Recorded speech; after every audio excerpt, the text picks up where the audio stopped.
మన దేశంలో పురాతన కాలం నుంచి ఉన్న వృత్తుల్లో శిల్పకళ ఒకటి.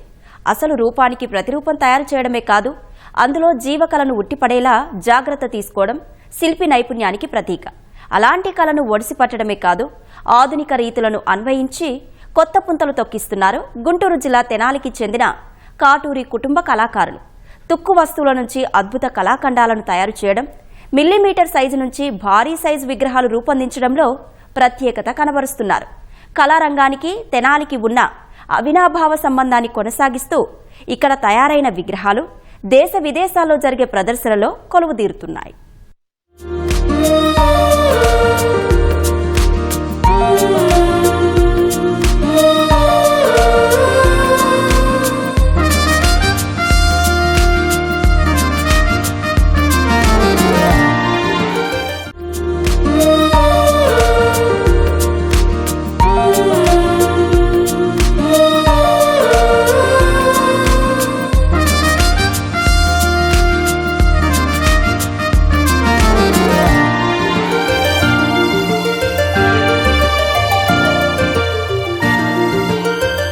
సామాన్య రైతు నుంచి చరిత్రలో నిలిచిన మహనీయుల వరకు, కాడెద్దుల నుంచి స్టాక్ మార్కెట్ బుల్ వరకు, గల్లీ నాయకుల నుంచి ఢిల్లీ పాలకుల వరకు ఎవరి విగ్రహమైనా ఎలాంటి రూపానికైనా ఆంధ్రప్రదేశ్లోని గుంటూరు జిల్లా తెనాలి కళాకారుల చేతిలో పునఃసృష్టి జరుగుతోంది. విగ్రహాల తయారీలో ప్రత్యేకత కనబరుస్తూ ఈ కళను వారసత్వంగా కొనసాగించడం అంత సులువైన వ్యవహారం కాదు. మారుతోన్న ప్రజల ఆలోచనల్ని గ్రహించటం, జాతీయ అంతర్జాతీయ స్థాయిలో ఈ రంగంలో వస్తోన్న మార్పులను పరిశీలించటం, అందుబాటులోకొచ్చిన ఆధునిక సాంకేతికతను జోడించటం, ఇవన్నీ కూడా ఎంతో కీలకం. ఇలాంటి ఒరవడిని ఒడిసిపట్టి శిల్పకళను, అందులో తెనాలికి ఉన్న పేరును విస్తరించేందుకు ఇక్కడి కాటూరి కుటుంబం దశాబ్దాలుగా ప్రయత్నిస్తోంది.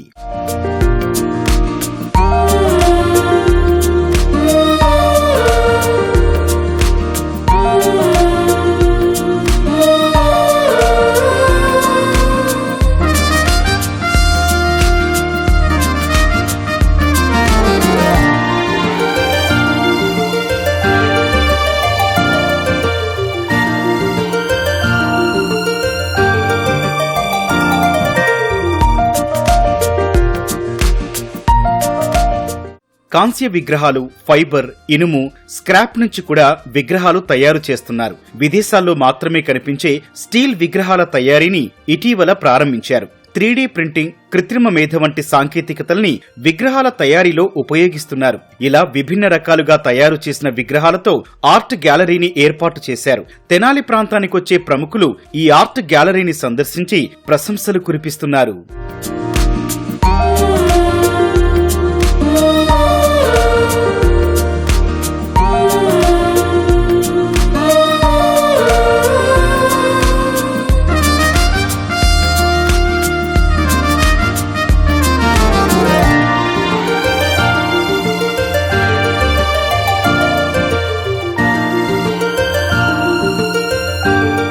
కళల కానాచిగా తెనాలికి పేరు. అదే తెనాలిలో విభిన్నమైనటువంటి శిల్పకళ సంపదకు కాటూరి శిల్పశాల ఎంతో పేరుగాంచింది.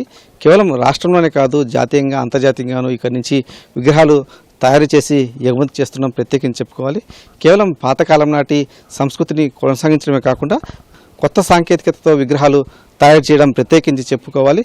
ఎందుకంటే కేవలం గతంలో విగ్రహాలంటే ఫైబర్ లేదా కాంస్య విగ్రహాలు మాత్రమే ఉండేవి. కానీ మారుతున్న కాలానికి తగ్గట్టుగా ఇప్పుడు 3D సాంకేతికత, ఆర్టిఫిషియల్ ఇంటెలిజెన్స్ సాంకేతికంగా అందిపుచ్చుకొని ఇక్కడ విగ్రహాలు తయారు చేస్తున్న ప్రత్యేకించి చెప్పుకోవాలి.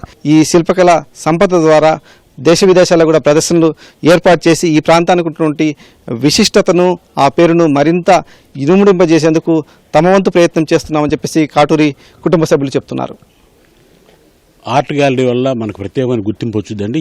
మనకే కాదు, ఈ ప్రాంతానికి గుర్తింపు వచ్చింది, ఈ రాష్ట్రానికి గుర్తింపు వచ్చింది. ఒక మంచి గ్యాలరీ కనుక ఉంటే ఈ దేశానికే గుర్తింపు వచ్చే గ్యాలరీ నిర్మించాలన్నదే మా కోరిక. దాంట్లో భాగంగానే ఈ గ్యాలరీని నిర్మించడం జరిగింది. దీన్ని ఇంకా ఎస్టాబ్లిష్ చేసి ప్రపంచంలోనే ఒక తెనాలి కాటూరి ఆర్ట్ గ్యాలరీ అంటే ప్రత్యేకమైన గుర్తింపు తీసుకురావాలనేదే మా ధ్యేయం. మాకు జన్మనిచ్చిన ఈ గడ్డకి మా ద్వారా, మా శిల్పకళ ద్వారా ప్రత్యేకమైన గుర్తింపు తీసుకొస్తాం. ఇంకా ముందు ఇంకా ఎన్నో అద్భుతాలు చేసి ఇంకా ఈ ప్రాంత ప్రజల మనల్ని చూడాలనేది ఆలోచనతో ఈ గ్యాలరీ పెట్టాం. ఇంకా ఈ గ్యాలరీని ఇంకా భారీ స్థాయిలో ఇంకా నిర్మాణం చేయాలని మా ఏ రకాల విగ్రహాలు మనం ఇక్కడ ఏర్పాటు చేయాలి? Bronze, fibre, metal, iron scrap అన్ని రకాల విగ్రహాల్లో మేము తయారు చేస్తాం. అన్ని రకాల విగ్రహాలని ఇక్కడ మనం డిస్ప్లే చేయడం జరిగింది. ఇప్పుడు కొత్తగా స్టెయిన్లెస్ స్టీల్తో కూడా విగ్రహాలు చేయడం ప్రారంభించాం. స్టెయిన్లెస్ స్టీల్ విగ్రహాలు మన దేశంలో దాదాపు ఎక్కడ లేవు, ఇతర దేశాల్లో తయారవుతాయి. అది మన కాటూరి ఆర్ట్ గ్యాలరీలో తయారు చేసి ఇంకా మేము టచ్ చేయని మెటీరియల్ లేదనే విధంగా చేయాలనేదే మా ఆలోచన. కాదేదీ విగ్రహానికి అనర్హం అన్నట్లు స్కూటర్ నుంచి లారీల వరకు పనికిరాని విడిభాగాలన్నింటినీ అందమైన కళాకృతులుగా మారుస్తున్నారు కాటూరి వెంకటేశ్వరరావు కుమారుడు రవిచంద్ర. శిల్పాల తయారీని తండ్రి నుంచి వారసత్వంగా అందిపుచ్చుకోవడంతో పాటు ఫైన్ ఆర్ట్స్ కోర్సులు చేయడం ద్వారా శిల్పకళకు మరింత మెరుగులు దిద్దుకున్నారు. ఇనుప వ్యర్థాలను ఎంతో శ్రమకోర్చి అందమైన శిల్పాలుగా మలుస్తున్నారు. వీటితో బెంగళూరు, హైదరాబాద్, ముంబై, ఢిల్లీ, అహ్మదాబాద్ వంటి నగరాలతో పాటు సింగపూర్, మలేషియా వంటి దేశాల్లో ప్రదర్శనలు నిర్వహించారు. అందరిలా కాకుండా విభిన్నంగా ఆవిష్కరిస్తేనే కళారంగంలో తనకంటూ ప్రత్యేక గుర్తింపు వస్తుందని ఆలోచించి పనికిరాని ఇనుప వ్యర్థాలకు ప్రాణం పోసి ప్రశంసలందుకుంటున్నారు. వందలాది స్క్రాప్ విగ్రహాలు తయారు చేసిన రవిచంద్ర మామూలు విగ్రహాల మాదిరిగా ముఖ కవళికలు, రూపురేఖలు వచ్చేలా జాగ్రత్తలు తీసుకుంటున్నారు. స్క్రాప్ వేస్ట్ నుంచి విగ్రహాల తయారీలో ఇక్కడ శిల్పులు చాలా ప్రత్యేకత సాధించారు. ఎందుకంటే చాలామంది ఏవైనా కొన్ని ఈ వేస్ట్ మెటీరియల్స్ నుంచి విగ్రహాలు తయారు చేస్తారు, కానీ వాటిని పూర్తిస్థాయిగా కొనసాగించరు. అలాగే కొంత షేప్ వచ్చే విధంగా మాత్రమే ఉంటుంది తప్ప యాక్యురేట్గా అంటే కరెక్ట్గా అదే విధంగా ఒక విగ్రహం నమూనా ఎలా ఉంటుందో, విగ్రహం ముఖం ఎలా ఉంటుందో ఆ విధంగా పూర్తి స్థాయిలో ఐరన్ స్క్రాప్ నుంచి తీసుకురావడం అయితే చాలా క్లిష్టమైనటువంటి ప్రక్రియ. అలాంటి క్లిష్టమైన ప్రక్రియను కూడా ఇక్కడ ఈ కాటూరి శిల్పశాలకు సంబంధించినటువంటి శిల్పులు ఖచ్చితంగా 100% ఆ విగ్రహాలకు దగ్గరగా ఉండే విధంగా కూడా వాటిని తీర్చిదిద్దుతున్నారు. ఎన్టీఆర్ విగ్రహం కావచ్చు, గాంధీజీ విగ్రహం కావచ్చు, అలాగే సారనాథ్ స్తూపం కావచ్చు, ఇవన్నీ కూడా ఏంటంటే ఆ ఒరిజినాలిటీకి చాలా దగ్గరగా ఉండే విధంగా వాటిని పోలిన విధంగా పూర్తిగా తయారు చేస్తున్నాం. ప్రత్యేకించి చెప్పుకోవాలి, దాంట్లో ఎంతో పరిణతి సాధిస్తే కానీ ఇంత ఖచ్చితంగా విగ్రహాలు తయారు చేయడం అయితే సాధ్యం కాదు. ఎందుకంటే ఆ ఐరన్ అనేది ఆ విధంగా మౌల్డ్ కావడం చాలా కష్టమైనటువంటి ప్రక్రియ. దాన్ని కూడా ఆ ఇనుమును కూడా ఆ విధంగా వంచి ఆ రూపాన్ని తీసుకొచ్చే విధంగా కూడా చాలా శ్రద్ధ పెట్టి పనిచేస్తుండడం ద్వారానే ఇంత ఖచ్చితంగా ఆ విగ్రహాలు తయారని కూడా చెప్పుకోవచ్చు. 2011 నుంచి ఈ ఐరన్ స్క్రాప్తో స్టాచ్యూస్ నా ఎడ్యుకేషన్ కంప్లీట్ అయిన తర్వాత నుంచి ఐరన్ స్క్రాప్తో విగ్రహాలు తయారు చేస్తున్నాము. ఫస్ట్లో చిన్న చిన్న నట్స్, బోల్ట్స్ అట్లాంటి వాటితో చేయడం మొదలుపెట్టాము. వాటిని ఇంకా పెద్ద సైజు చేస్తూ ఇప్పుడు అరౌండ్ లాస్ట్ ఇయర్ చూస్తే నరేంద్ర మోడీ గారి ఐరన్ స్క్రాప్ ఫిగర్ చేసాము. అది దాదాపు ఇండియా వైడ్ వైరల్ అయింది. ఒక మెటీరియల్తో ఆగిపోకుండా దాదాపు ఐరన్ స్క్రాప్లో ఉన్న అన్ని రకాల మీడియంస్ని యూజ్ చేసుకుంటాం. ఐరన్ లింక్ చేస్తూ బుల్ తయారు చేసాము. అట్లా అవి కూడా ఐరన్ స్క్రాప్తో చేసే విగ్రహాలన్నీ ఒక అబ్స్ట్రాక్ట్ ఫామ్ని అందరూ చేస్తుంటారు. కాదు, దాన్ని మనం రియలిస్టిక్ ఫామ్కి బేస్ చేసుకోవాలని చెప్పి అబ్స్ట్రాక్ట్ నుంచి రియలిస్టిక్ వచ్చాము.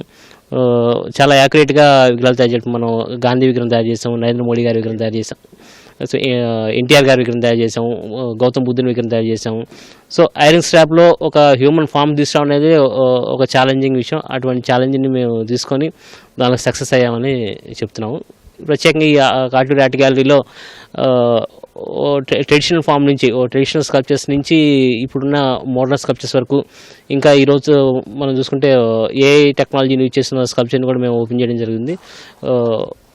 టెక్నాలజీని యూజ్ చేసుకుని కూడా విగ్రహాలు తయారు చేస్తున్నాం. ఇంకా భారీ విగ్రహాలు తయారు చేయడానికి సిఎన్సీ మిషన్స్ కూడా మేము తీసుకొస్తున్నాం. మారుతున్న కాలంతో పాటు మనము మారాలన్న నానుడిని కాటూరి కుటుంబ కళాకారులు బాగా వంట పట్టించుకున్నారు. ప్రస్తుతం ప్రపంచమంతా 3D పరిజ్ఞానం, కృత్రిమ మేధ అంటోన్న వేళ వాటిని శిల్పకళకు అన్వయించారు. ఇదే కుటుంబానికి చెందిన శ్రీహర్ష 3D సంబంధిక కోర్సులు పూర్తి చేశారు. ఆ పరిజ్ఞానంతో ఇప్పుడు శిల్పకళను మరో స్థాయికి చేర్చేందుకు ప్రయత్నిస్తున్నారు. అందుబాటులో ఉన్న 3D ప్రింటర్లతోనే స్ప్లిట్ అండ్ అటాచ్ విధానంలో విగ్రహాలు తయారు చేస్తున్నారు. సంక్లిష్టమైన విగ్రహాలను కూడా ఈ విధానంలో తయారు చేయొచ్చు. 3D స్కానింగ్ ద్వారా వ్యక్తులు లేదా జంతువులను స్కాన్ చేసి ఆ రూపాన్ని యథాతథంగా విగ్రహాలుగా మలుస్తున్నారు. విదేశాల్లో ఎంతో పేరొందిన మోడర్న్ ఆర్ట్ లోని మెలకువల్ని ఒడిసిపట్టి అందులో పరిణితి సాధించారు. విగ్రహాల ద్వారా మంచి సందేశాన్ని, ఏదైనా విషయాన్ని తెలియచెప్పేలా కొత్త పంథాను ఎంచుకున్నారు.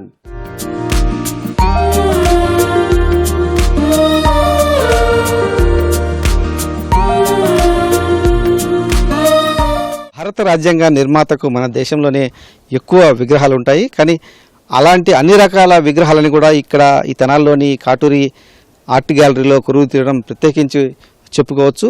అంబేద్కర్ సంబంధించి వివిధ రకాల భంగిమలు అంటే ఆయన నిల్చునే కావచ్చు, కూర్చునే కావచ్చు, ఆయన ఇలా రాజ్యాంగ పీఠికను పట్టుకొని లేకపోతే రాజ్యాంగ పుస్తకాన్ని పట్టుకొని వెలు చూపిస్తూ ఉన్నటువంటి ఫోటోలు ఆ యొక్క శిల్పాలు కావచ్చు, ఇవన్నీ కూడా రకరకాల భంగిమల్లో ఇక్కడ కొలుగుతాయి. అలాగే రకరకాల పరిమాణాల్లో కూడా వీటిని తయారు చేయడం ప్రత్యేకించి చెప్పుకోవాలి.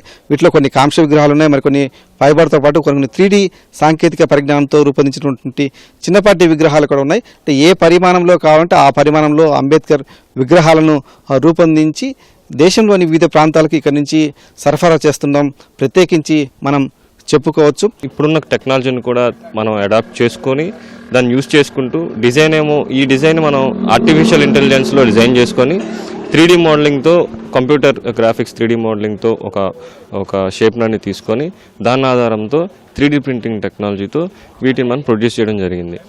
ఈ కంప్లీట్గా ఒక ఇంటర్నేషనల్ మార్కెట్లోకి ఒక స్టాండర్డ్కి మనం వెళ్ళగలిగే సబ్జెక్ట్ని తీసుకుంటేనే మనం మార్కెట్లోకి ఎంటర్ అవ్వగలిగే ఉద్దేశంతో ఇలాంటి యాబ్స్ట్రాక్ట్ ఫామ్స్ని తీసుకోవడం జరిగింది. ఏ రాజు విగ్రహం కావాలన్నా కూడా వారి యొక్క అసలు రూపాన్ని పోలే విధంగా తీర్చిదిద్దే విధంగా అత్యంత ఆకట్టుకునే విధంగా కూడా ఇక్కడ విగ్రహాలు తయారు చేస్తున్నాం. అభినందనీయం. కెమెరామెన్ అలీతో పుణ్యచంద్రశేఖర్, ఈటీవీ న్యూస్, తెనాలి, గుంటూరు జిల్లా.